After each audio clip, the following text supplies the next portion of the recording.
l'éclairage. Visite guidée du futur musée de la ville.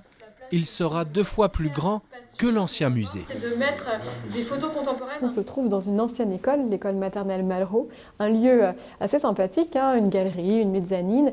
Et nous, on a souhaité, comme on était dans cette école, exploiter nos collections de manière la plus pédagogique possible. Un musée ludique et pédagogique qui ouvrira ses portes en novembre prochain.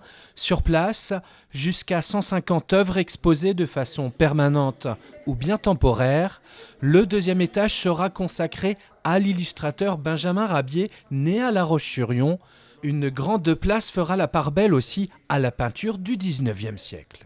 Il faut imaginer qu'il y aura sur tous ces murs des cimaises en bois qui nous permettront d'accrocher des œuvres et seront déployées sur ces murs certaines thématiques. Donc là, on est dans la salle consacrée à la formation des artistes au 19e siècle. Comment étaient formés les artistes?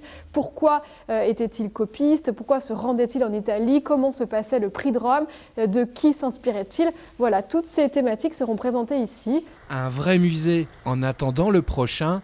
L'ancienne école André Malraux verra aussi sa cour se transformer. Sa cour d'école deviendra une rue entre le quartier des Halles et le jardin Simone Veil. L'idée, c'est d'avoir un lieu traversant.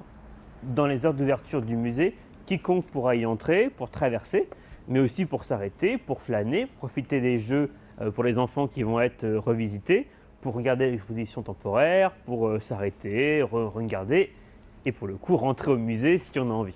L'idée sera de donner envie d'y rentrer avec cette ouverture sur l'extérieur. Le musée sera gratuit. La Roche-sur-Yon n'avait plus de musée depuis 2019. En 2028, ce sera au tour du Grand Musée Place Napoléon de voir le jour.